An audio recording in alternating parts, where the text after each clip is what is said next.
Virtual machine di Windows Azure ini mempunyai persistent drive. Ya, dalam Windows Azure setiap VM mempunyai dukungan partisi drive atau penyimpanan blok fisik yang dedicated. Windows Azure memastikan apapun operasi yang Anda lakukan, jaminan data pada drive tetap terjaga.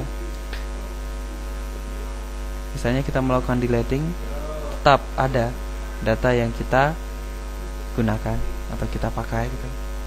Dapat dilihat operasi yang dilakukan tetap menjaga keamanan data pada blok drive VM Anda. Oke.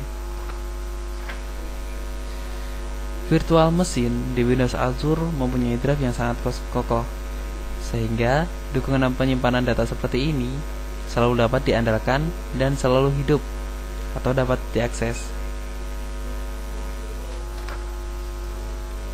Mekanisme penyimpanan di Windows Azure itu juga menerapkan georeplikasi atau penyimpanan yang terus-menerus. Ini adalah mekanisme backup dan recovery Windows Azure.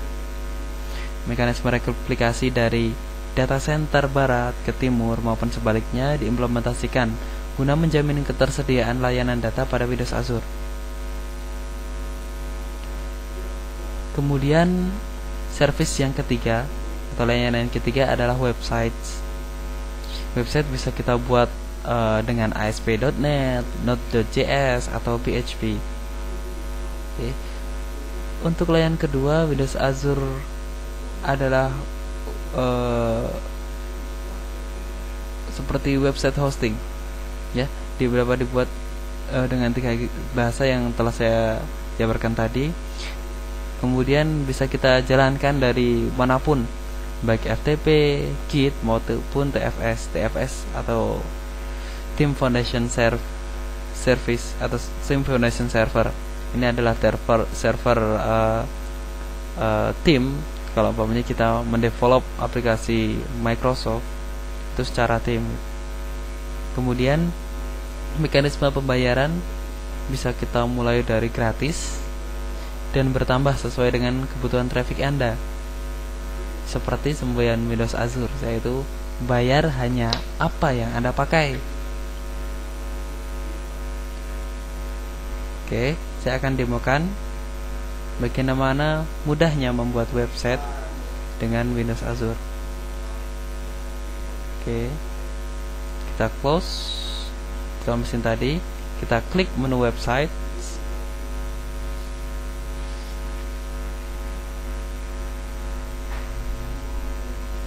Oke, di sini ada beberapa kolom.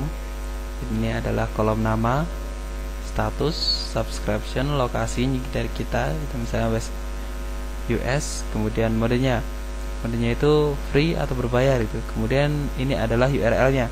Misalnya di sini saya sudah membuat satu website dengan nama Dodikori, kemudian dengan URL dodikori.azurewebsites.net.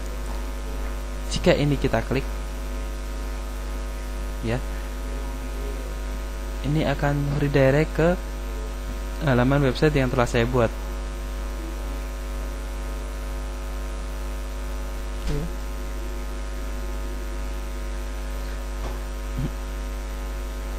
Ini.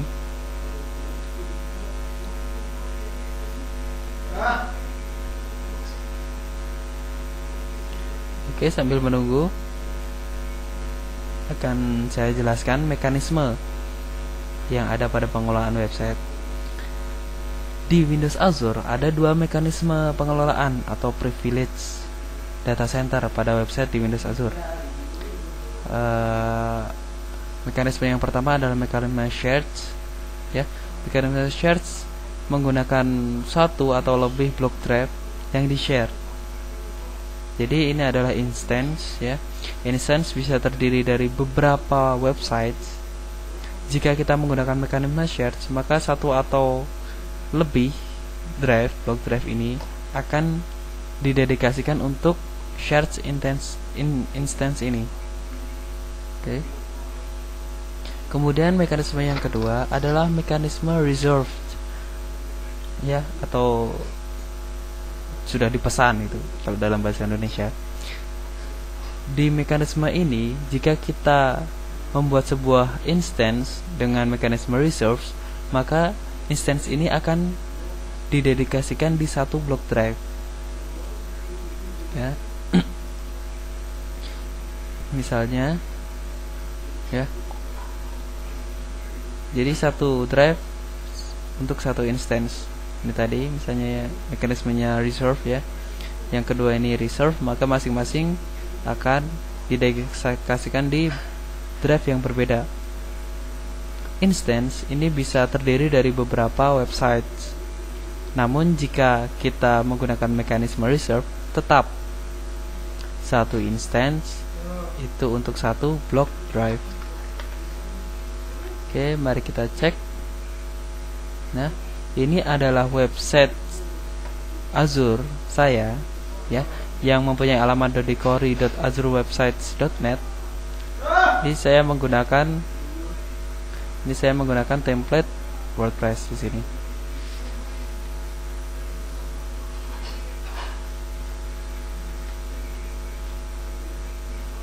Oke. Layanan yang ketiga adalah layanan cloud services. Oke, di sini Windows Azure juga menyediakan beberapa layanan cloud, sehingga jika kita ingin membuat aplikasi dan layanan yang scalable atau dapat mengembang, kita bisa menggunakan ini.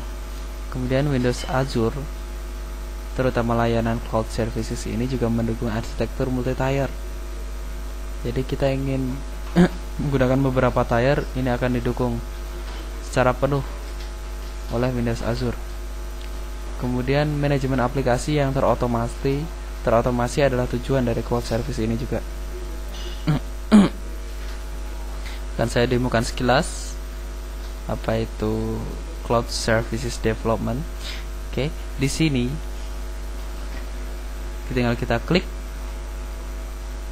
menu cloud services. Jadi nanti bisa kita lihat di sini ada column name, service status, production, staging, sudah sampai pada staging mana, subscription yang kita pakai, kemudian lokasinya itu di mana, kemudian ini URL. Untuk apa URL ini? URL ini adalah URL untuk kita pakai jika kita ingin membuat cloud services. Ya, nanti akan saya jelaskan pada sesi yang lain. Akan menjelaskan lebih lanjut tentang cloud services. Pada cloud services, kita dapat melakukan sinkronisasi package dari sistem. Jadi ini adalah sistem kita, ya.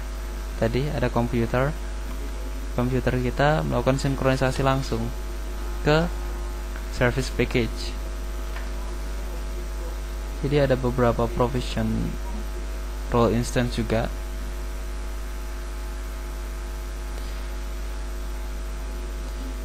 Kemudian kita bisa melakukan deploying application code kita secara mudah. Ini misalnya ini ada Windows Azure Data Center.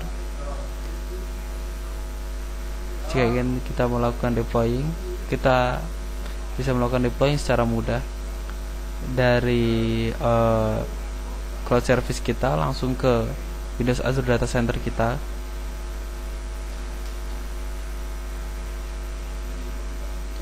Kemudian ada yang bernama Network Load Balancer. Network Load Balancer di sini Windows Azure bisa melakukan balance data load.